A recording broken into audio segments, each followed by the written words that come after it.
Good afternoon.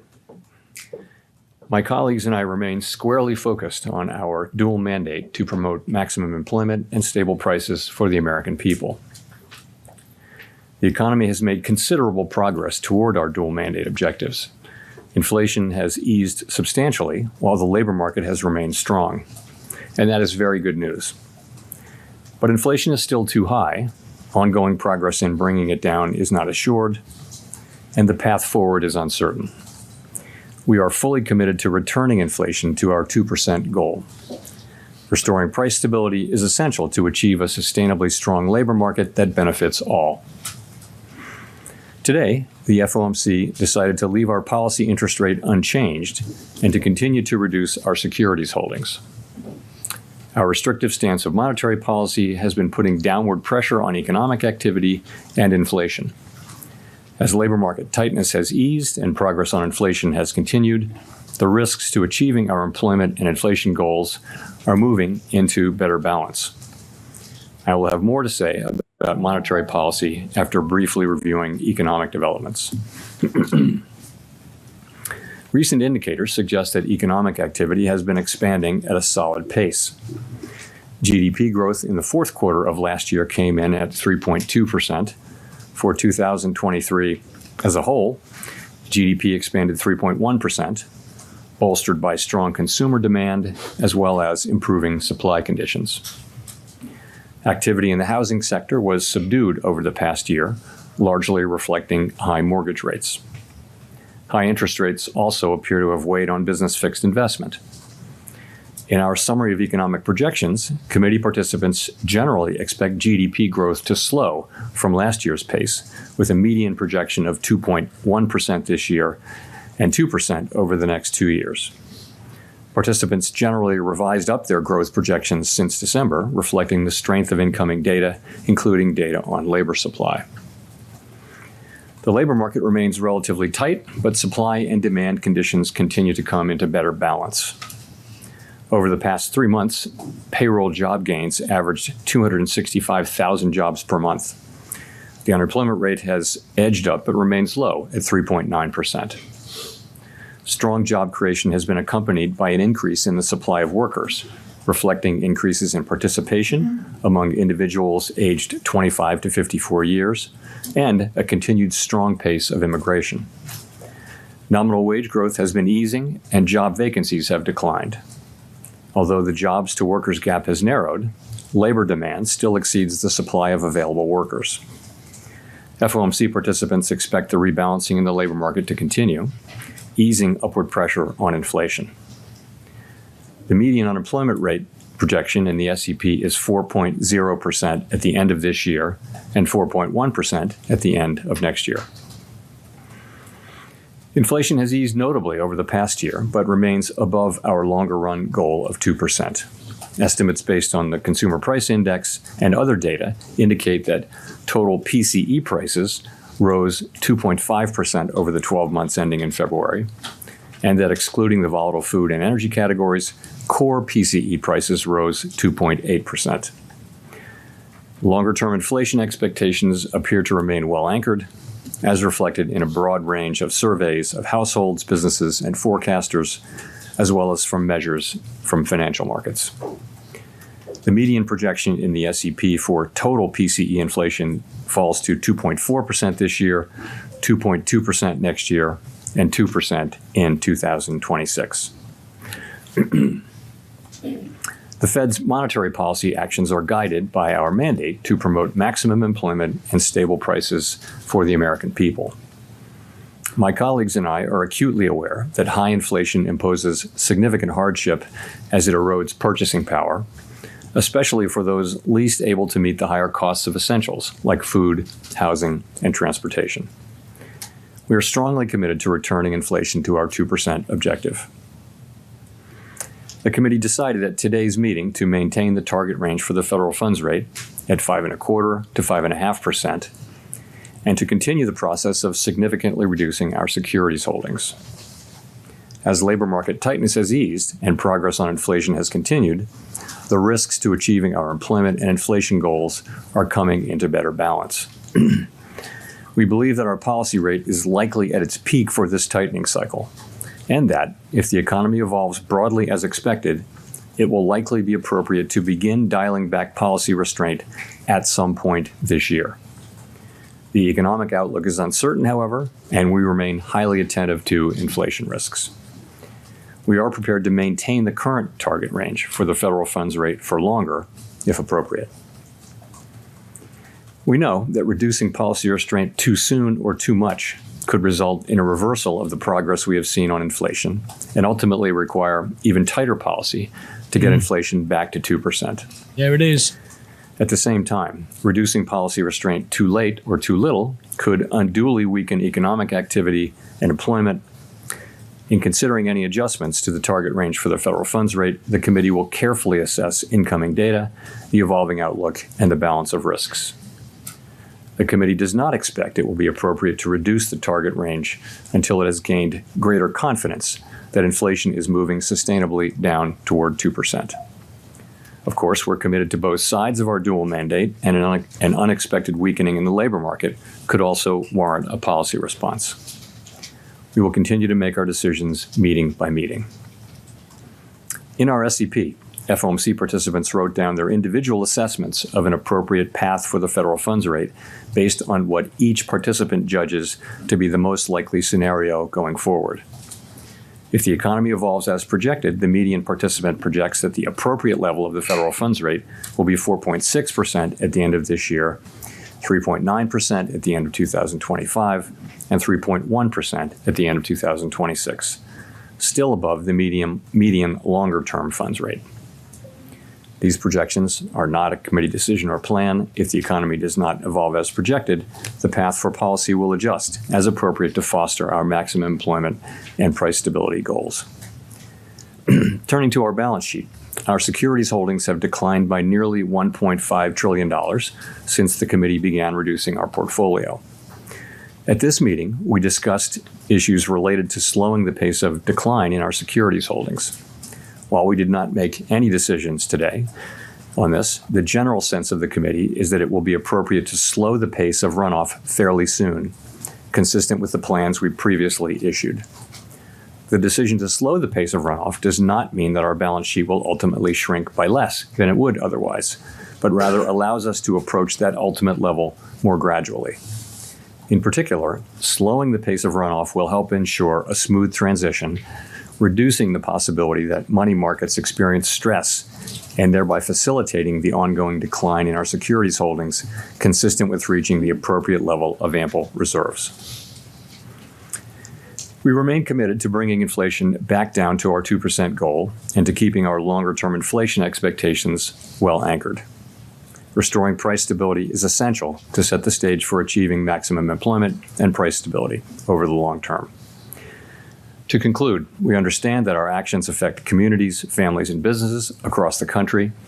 Everything we do is in service to our public mission. We at the Fed will do everything we can to achieve our maximum employment and price stability goals. Thank you. Okay, now it's important what they say now. So, like we said, got a pause. We said that.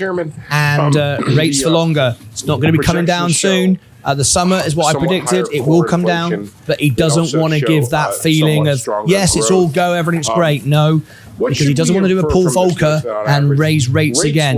Let's listen in. It's going to be tough for those companies that don't have that have a lot of debt. More tolerance for higher inflation and less of a willingness to slow the economy to achieve that target. Well, it doesn't. No, it doesn't mean that. What it means is that we don't buy this. Wait for a drop. Wait for a pullback. As I pointed out in my opening remarks, we did mark up our growth forecast, and so have many other forecasters. So the economy is performing well, and the inflation data came in a little bit higher as a separate matter, and I think that caused people to write up their inflation. But nonetheless, we continue to make good progress on bringing inflation down, and so. When you just to follow up, when you say that you're willing to either maintain the rate for longer, what is the tolerance of the Federal Reserve for inflation coming in above its 2% target? So we're strongly committed to bringing inflation down to 2% over time. That is our goal, and we will achieve that goal. Markets believe we will achieve that goal, and they should believe that, because that's what will happen over time. But we stress over time, and so I think we're making projections that do show that happening, and we're committed to that outcome, and we will bring it about. Rachel. Hi, Chair Powell, Rachel Siegel from the Washington Post. Thanks for taking our questions. You and others have been saying that relief on housing inflation is coming, but it still hasn't shown up meaningfully in the CPI or the PCE. Does that challenge your assumption about when the shift will finally break through, since it hasn't at that point? So I think there's some confidence that the market rents, lower market rent increases that we're seeing will show up in measures of housing services inflation over time. There's a little bit of uncertainty about when that will happen, but there's real confidence that they will show up eventually over time. But again, uncertainty about the exact timing of that. Okay. And will you be able to get overall inflation down to target if housing doesn't break through quickly? And does that affect the timing for eventual cuts this year? We will get aggregate inflation down to 2% over time. We will. And I would assume that what we'll continue to see is we'll see goods prices coming into a new equilibrium where they're going down perhaps not as quickly as they had been earlier this year, where housing services inflation will come back down as current market rents are suggesting will happen, and where non-housing services will move back down. Some combination of those three things, and it may be different from the combination we had before the pandemic, will be achieved and will bring inflation back down to 2% sustainably.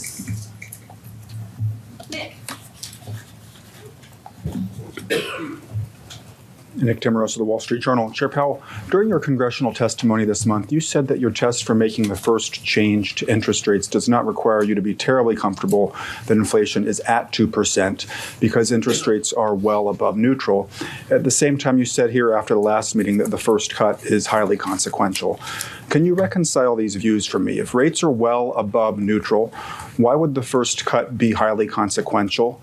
Is that because you anticipate one cut would be followed by one or two more along the lines of the recalibration you made it's in the message it sends when we start reducing rates. Adjustment of 1995. They don't want to. It's more. I would put it more in the context of what I said in my opening remarks, that the risks are really two-sided here. We're in a situation where, you know, if we ease too much or too soon, we could see inflation come back, and if we ease too late, we could do unnecessary harm to employment and people's working lives. And so, we do see the risks as two-sided. So it is consequential. We want to be careful. And fortunately, with the economy growing, with the labor market strong, and with inflation coming down, we can approach that question carefully and let the data speak on that. That's really what I was thinking. How much of that inflation that we've seen so far this year do you chalk up to one-off calendar adjustment effects following a period of high inflation versus some change in the trend we saw in the second half of last year? So I want to start by saying I always try to be careful about dismissing data that we don't like. So you need to check yourself on that, and I'll do that. But I would say the January number, which was very high, the January CPI and PCE numbers were quite high. There's reason to think that there could be seasonal effects there. Please tap the like button. It will share it out to more people. Live debate to follow. Thank you. Higher than expectations, but we have it at currently well below 30 basis points core PCE, which is not terribly high. So it's not like the January number. But I take the two of them together, and I think they haven't really changed the overall story, which is that of inflation moving down gradually on a sometimes bumpy road toward 2%. I don't think that story has changed. I also don't think that those readings added to anyone's confidence that we're moving closer to that point. But we didn't. Last thing I'll say is we didn't excessively celebrate the good inflation readings we got in the last 7 months of last year. We didn't take too much signal out of that. What you heard us saying was that we needed to see more, that we could, we wanted to be careful about that decision. And we're not going to overreact as well to these 2 months of data, nor are we going to ignore them.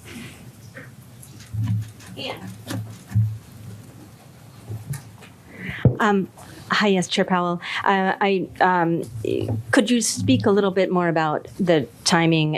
Is there enough data between now and, say, May to be able to get the kind of confidence that you say that you still need, or by June, is there enough data for you?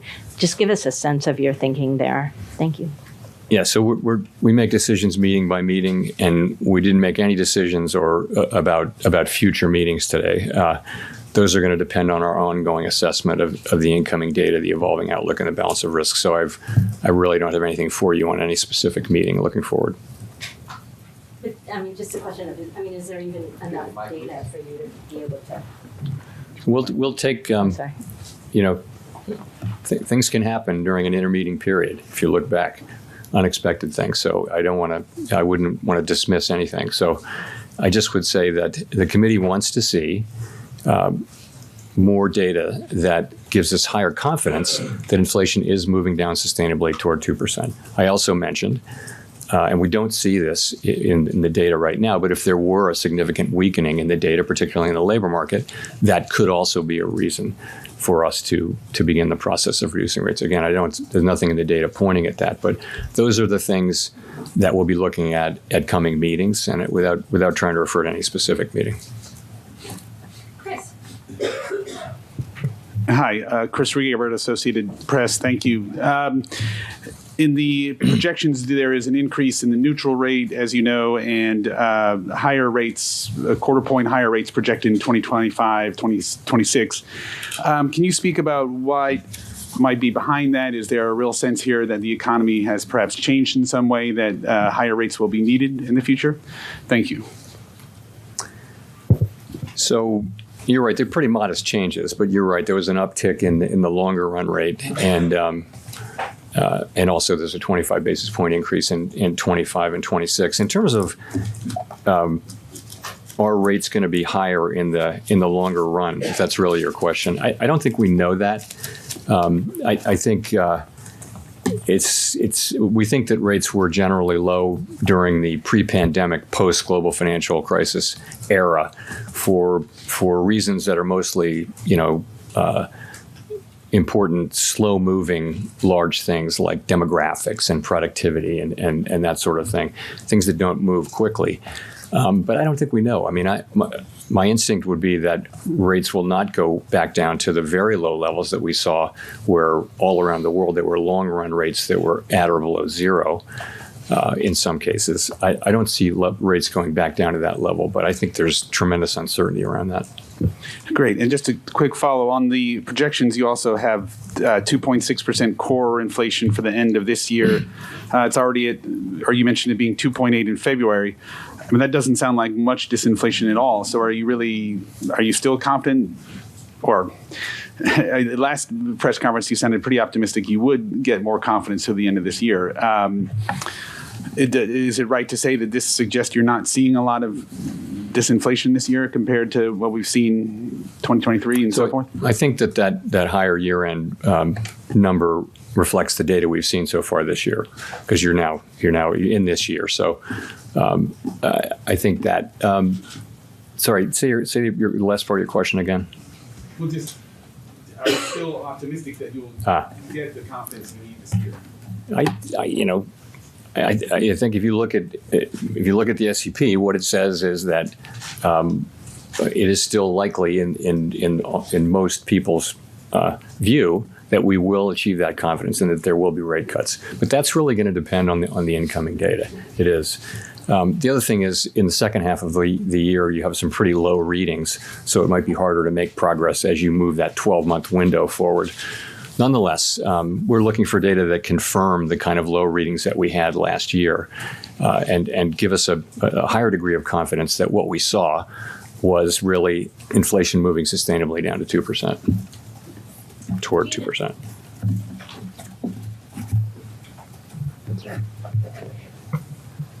Gina Smilik, The New York Times. Thank you for taking our questions. Per your comment to Anne that a weakening in the labor market would be a reason to potentially cut rates, or at least a consideration in making a rate cut. Would continued strength in the labor market be a reason to hold off on rate cuts? And just in general, if labor supply continued to rebound in 2024 the way it did in 2023, what would stronger hiring and possibly stronger growth mean for the path forward on policy? Yeah, so if what we're getting is a lot of supply and a lot of demand, and that supply is actually feeding demand because workers are getting paid and they're spending, and that's, what you would have is potentially kind of what you had last year, which is a bigger economy where inflationary pressures are not increasing. In fact, they were decreasing. So you can have that if you have the continued supply side activity that we had last year with both with supply chains and also with growth in the size of the labor force. But so strong hiring in and of itself would not be a reason to hold off on rate cuts? No, not all by itself, no. I mean, we saw, you saw last year, very strong hiring and inflation coming down quickly. We now have a better sense that a big part of that was supply side healing, particularly with growth in the labor force. So in and of itself, strong job growth is not a reason, for us to be concerned about inflation. Neil. Hi, Chair Powell. Neil Irwin with Axios. How do you assess the state of financial conditions right now? And in particular, do you view the kind of easing in financial conditions since the fall as consistent and compatible with what you're trying to achieve on the inflation mandate? So we think there are many different financial conditions indicators, and you can kind of, see different answers to that question. But ultimately, we do think that financial conditions are weighing on economic activity, and we think you see that in a great place to see it is in the labor market, where you've seen demand cooling off a little bit from the extremely high levels. And there I would point to job openings, quits, surveys, the hiring rate. Things like that are really demand. There are also supply side things happening, but I think those are demand side things happening. We saw, that's been a question for a while. We did see progress on inflation last year, significant progress, despite, financial conditions sometimes being tighter, sometimes looser.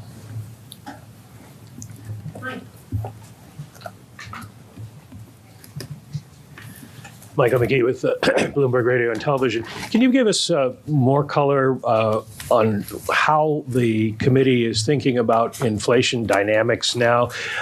What we've seen at the beginning of the year, are they more one-off increases that will fade, or is there more of a secular turn with goods prices rising again and service prices staying sticky? And also, housing prices have been sort of the Godot of this cycle, in that you keep expecting them to go down and they don't.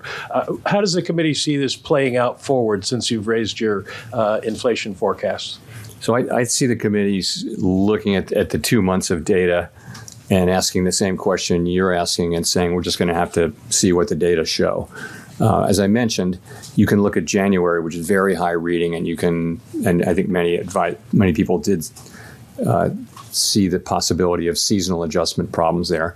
But again, you got to be careful about dismissing the parts of the data that you don't like. So then February wasn't as high, but it was higher. So the question is, what are we going to see? We tend to see a little bit stronger, this is in the data, a little bit stronger inflation in the first half of the year, a little bit less strong later in the year. We're going to let the data show. I don't think we really know whether this is a bump on the road or something more. We'll have to find out. In the meantime, the economy is strong, the labor market is strong, inflation has come way down, and that gives us the ability to approach this question carefully and feel more confident that inflation is moving down sustainably at 2%. When we take that step to begin dialing back our restrictive policy.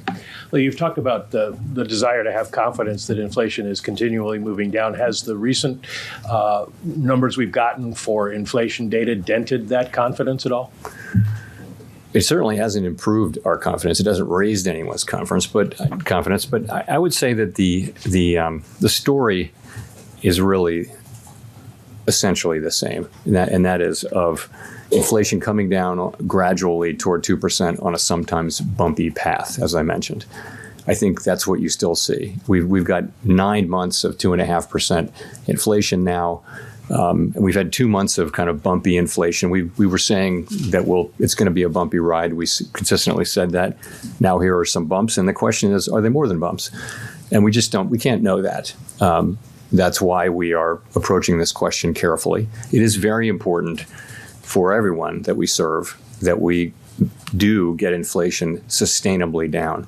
And I think the historical record, every situation is different, but the historical record is that you need to approach that question carefully and try to get it right the first time and not have to come back and raise rates again, perhaps, if you cut inappropriately, prematurely.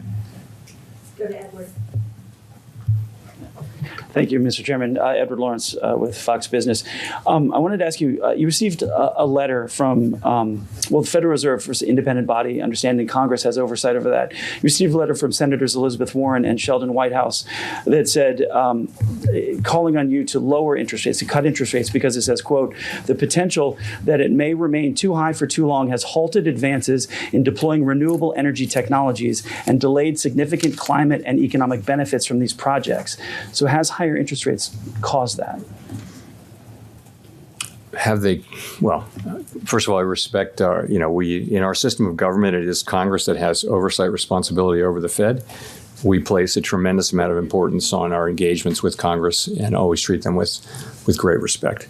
In this case, I would say those are, our mandate. Our mandate is for maximum employment and price stability, and the other things that we do, and that's what we're trying to accomplish.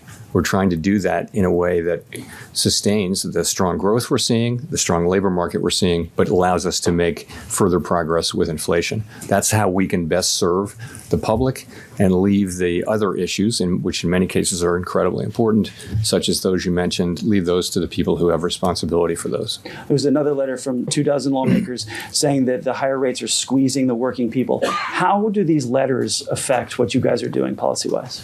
We receive these letters with respect, and we write careful responses and address concerns. We listen, again, because we're talking to the people who in our system of government have oversight over our activity. So but at the end of the day, we take that on board, but we have to make our judgments and we have to stick to our knitting, which is maximum employment, price stability, supervise and regulate the banks, work on the payment system, the things that we do. Claire. Thank you. Claire Jones, Financial Times. Thanks a lot for the opportunity to ask a question. As chair of the FOMC, would you want to see unanimity on the committee or something close to it, meaning no more than one dissent before you begin cutting rates? Thank you. We're a very consensus-oriented organization, and we do try to achieve consensus and ideally unanimity. People do dissent. It's something that happens. Life goes on, and it's not a problem. We've always had dissents, and so you respect thoughtful dissents very much. It's like you may not agree with some arguments, but you really want to understand them. So you may read a book that takes a position that you have long opposed just to understand that book. So I treat dissents with real respect as well. So Simon, one would be a say. Simon Urbanovich with The Economist. Can you hear me? Yes. Okay, great. Obviously, inflation is some ways away from target. Unemployment, though, if you look at the projection for the full year, 4.0%. In February, we were already at 3.9%, so quite close to the median projection. Are you concerned at all that, notwithstanding the very strong jobs growth, that in fact there may be some cracks appearing in the employment market? You talked about a significant deterioration in the labor market being a condition for easing rates. What would constitute that in your books? Thank you. So we, of course, monitor it's one of our two goal variables. We all monitor the labor market very, very carefully, and I don't see those cracks today. And we follow all the possible stories that are out there about there being cracks. But the overall picture really is strong labor market. The extreme imbalances that we saw in the early parts of the pandemic recovery have mostly been resolved. You're seeing high job growth. You're seeing big increases in supply. You're seeing strong wage growth, but wage growth is gradually moderating down to more sustainable levels.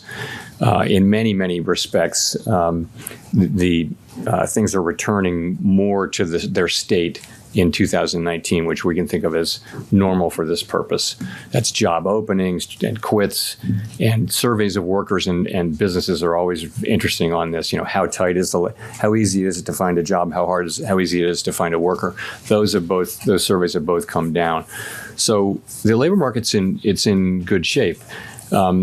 You do see things like the low hiring rate. And people have made the argument that if layoffs were to increase, that would mean that the net would be fairly quick increases in unemployment. So that's something we're watching, but we're not seeing it. Of course, initial claims are very, very low, and if anything, have tracked down a little bit. So watching it carefully, don't see it. And when I say something, I use the term unexpected weakening in the labor market. So, we do expect the unemployment rate to, the forecast is that it would move up, I think, closer to what we see as the longer run sustainable level. That's just people's forecast, individual forecasts. But we're talking about something that's unexpected. That's where I'll leave it, though. Steve. Steve Matthews with Bloomberg. You mentioned at the beginning of the press conference that the committee felt it might be appropriate to slow the pace of asset runoff fairly soon. I'm wondering, when you say fairly soon, does that mean that the committee would meet about this again in May and a decision could be reached that soon? And I was wondering if you could also just describe the scope of what the committee is discussing here. You're at $95 billion of caps right now. Would that be cut about in half or something in that nature? Thank you. So that is what we're discussing. Essentially, is and we're not discussing many other balance sheet issues. We will discuss those in due course. But what we're really looking at is slowing the pace of runoff. There isn't much runoff among MBS right now, but there is in treasuries, and we're talking about going to a lower pace. I don't want to give you a specific number because we haven't had an agreement or a decision, but that's the idea, and that's what we're looking at. And in terms of the timing, I said fairly soon. I wouldn't want to try to be more specific than that, but you get the idea. The idea is, and this is in our longer run plans, that we may actually be able to get to a lower level because we would avoid the kind of frictions that can happen. Liquidity is not evenly distributed in the system, and there can be times when, in the aggregate, reserves are ample or even abundant, but not in every part. And those parts where they're not ample, there can be stress, and that can cause you to prematurely stop the process to avoid the stress, and then it would be very hard to restart, we think. So as something like that happened in 19, perhaps. So that's what we're doing. We're looking at what would be a good time and what would be a good structure. And, fairly soon is words that we use to mean fairly soon. And will there be a discussion about returning to an all treasuries balance sheet at some point? So that our longer run goal is to return to a balance sheet that is mostly treasuries. I do expect that once we're through this, we'll come back to the other issues about the composition and the maturity and revisit those issues. But it's not urgent right now. We want to get this decision made first, and then we can, when the time is right, come back to the other issues. Victoria. Hi, Victoria Guida with Politico. Also on the balance sheet, can you talk a little bit about how the outlook for the banking sector might impact your balance sheet plans? Do you worry that as deposits start to shrink that we could see more turbulence? We'll be watching carefully, but one of the reasons we're slowing down, we will soon enough, fairly soon, I should say, slow down, is that we want to avoid any kind of turbulence. I wasn't thinking particularly about banking sector turbulence, but we had some indicators the last time. This is our second time in doing this, and I think we're going to be paying a lot of attention to the things that started to happen and that foreshadowed what eventually happened at the end of that tightening cycle, where we wound up in a short reserves situation, and we don't want to do that again. And I think now we have a better sense of what are the indicators. It wasn't so much in the banking system as it was around, for example, where federal funds is trading relative to the administered rates, and where secured rates are relative to the administered rates. Those sorts of things. We will always be watching the banking system for similar signs, though. Well, is it also because you're not sure exactly how the reserve supply will react once the overnight reverse repo facility, drops nearer at zero? I think we broadly think that once the overnight repo stabilizes either at zero or close to zero, that as the balance sheet shrinks, we should expect that reserves will decline pretty close to dollar for dollar with that. That's what we think. Let's go to Jean. Hi, Chair Powell. Jean Young with M&I Market News. I wanted to ask also about the balance sheet.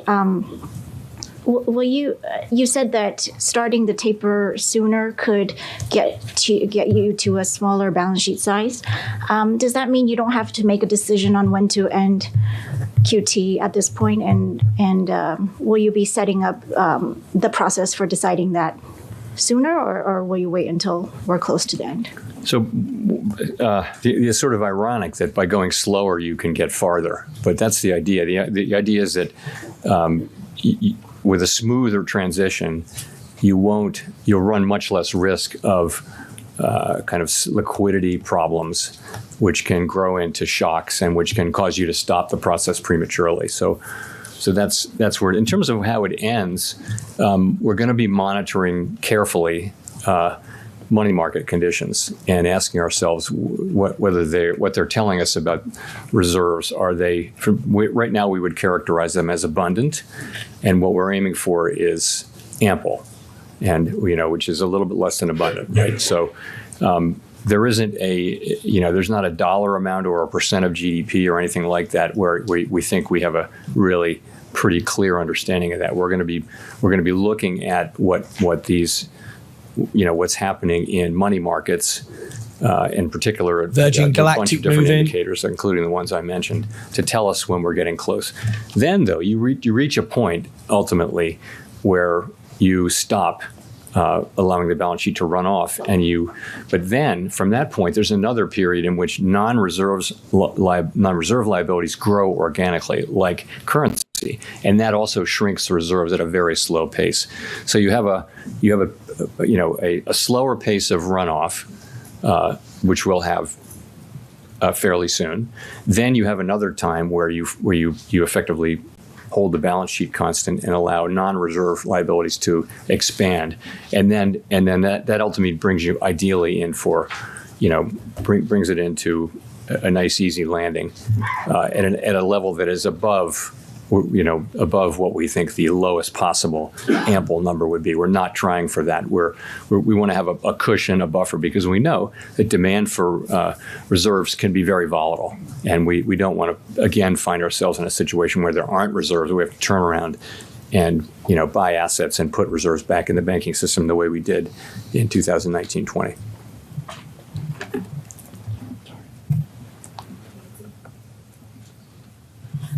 Hi, Nancy Marshall-Genzer with Marketplace. Chair Powell, you said you're waiting to become more confident that inflation is getting to your 2% goal before you cut rates. Can you just sum up more specifically what data you're looking at that would give you that confidence? Sure. So most importantly, we're looking at the incoming inflation data and the contents of it and what they're telling us. So that'll be, and also the various components. So obviously that's what we want. We want more confidence that inflation is coming down sustainably toward 2%. And I mean, of course, we'll also be looking at all the other things that are happening in the economy. We'll look at the totality of the data, including everything essentially, as we make that assessment. But the most important thing will be the inflation data that's coming in. Are there things that you would give more weight to, like wages? Wages is one thing. We don't. Our target is not wages. It's really inflation. We would look to the fact that wages are still coming in very strong, but they've been wage increases. That is to say, wage increases have been quite strong, but they're gradually coming down to levels that are more sustainable over time, and that's what we want. We don't think that the inflation was not originally caused. I don't think mostly by wages. That wasn't really the story. But we do think that to get inflation back down to 2% sustainably, we'd like to see, continuing gradual movement of wage increases at still high levels, but back down to levels that are more sustainable over time. Let's go to Greg. Thank you. Greg Robb from MarketWatch.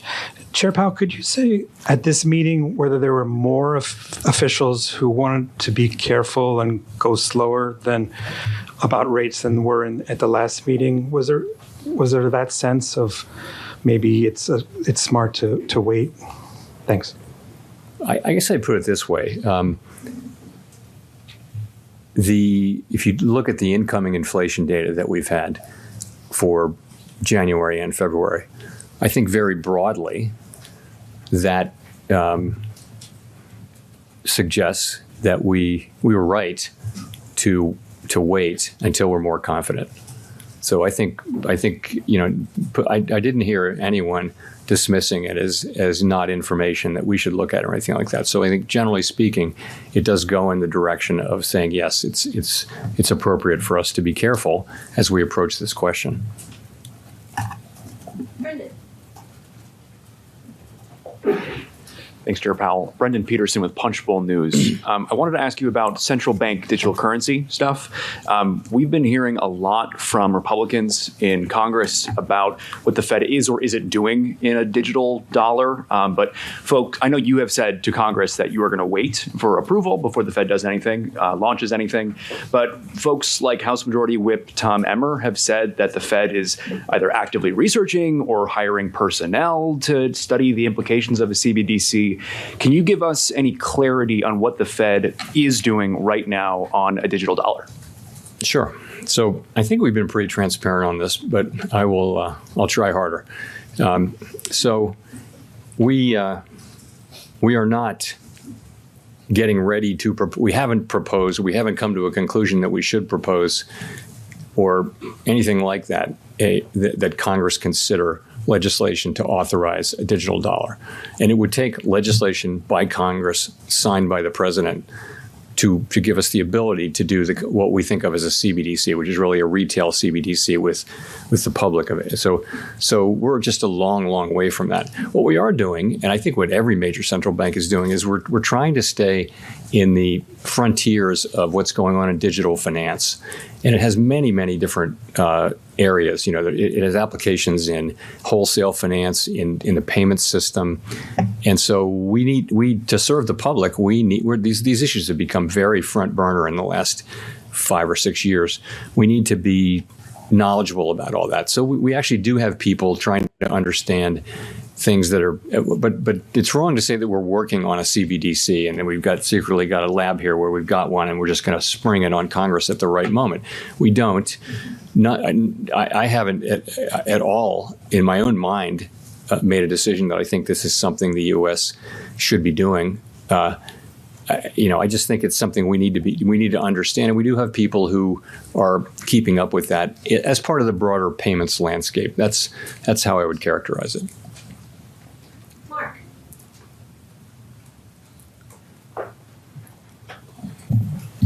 Thank you. It's Mark Hamrick with Bankrate. Mr. Chairman, April 27th will mark the 13th anniversary since a Fed chairman began holding regular news conferences. How important has that higher transparency been in your view, both for the proper functioning of the central bank and also in accomplishing your mission? And is there more that you and your colleagues can do on the transparency front, and what might that look like? I generally think, this movement actually started, 30 years ago, when some academics posited that a more transparent central bank. If the public understands your reaction function, the markets will do your work for you. They'll react to the data. And so it all happens that way. And so there's been a march toward greater and greater transparency. And that certainly Chairman Bernanke advanced that. So Chairman Greenspan did, Chair Yellen did. And so we went from four press conferences a year to 8. So now every meeting really is live now. I think that's a good innovation. I wouldn't want to turn it back. We also have done a bunch of other things. We have an annual supervision report, financial stability report. There's a long list of things that we've done. I think nothing comes to mind as really desperately in need of doing at this moment. We're very transparent. We have no shortage of FOMC participants speaking to the public through the media. And so that channel is full, I would say. So I think it's generally broadly helped and made things better, but not every day and in every way. Well, to follow up, has there ever been a day where you wanted to put that genie back in the bottle somewhat? Of course not. Let's go to Jennifer for the last question. Thank you, Chair Powell. Jennifer Schonberger with Yahoo Finance. Not to harp too much more on confidence and inflation, but you did say earlier in this press conference that the recent inflation data hasn't raised anyone's confidence. But when you testified before the Senate a couple weeks ago, you told lawmakers that you are, quote, not far from receiving the confidence needed on inflation to begin cutting rates. So are you still of that belief or not? What are we to take by those words, not far? So let me say my main message at that in those 2 days of hearings was really that the committee needs to see more evidence to build our confidence that inflation is moving down sustainably toward our 2% goal. And we don't expect that it will be appropriate to begin to reduce rates until we're more confident that that is the case. I said that any number of times. So those were kind of the main part of the message. We repeated that today in our statement. I also, to the language you mentioned, I really pointed out that we had made significant progress over the past year. And what we're looking for now is confirmation that that progress will continue. We had a series of inflation readings over the second half of last year that were really much lower. We didn't overreact, as I mentioned, but that's what I had in mind. But given that you said that PCE for February, 2.8%, the estimate, and that we have been seeing core PCE coming down by 10% every month, wouldn't you be at about 2.4% this summer, June, July, to a point where you could cut then? Well, we'll just have to see how the data come in. We would, of course, love to get great inflation data. We got really good inflation data on the second part of last year. Again, we didn't overreact to it. We said we needed to see more, and we said it would be bumpy. And now we have January and February, which I've talked about a couple of times. So, we're looking for more good data, and we would certainly welcome it. Thank you. Thank you. Thank you.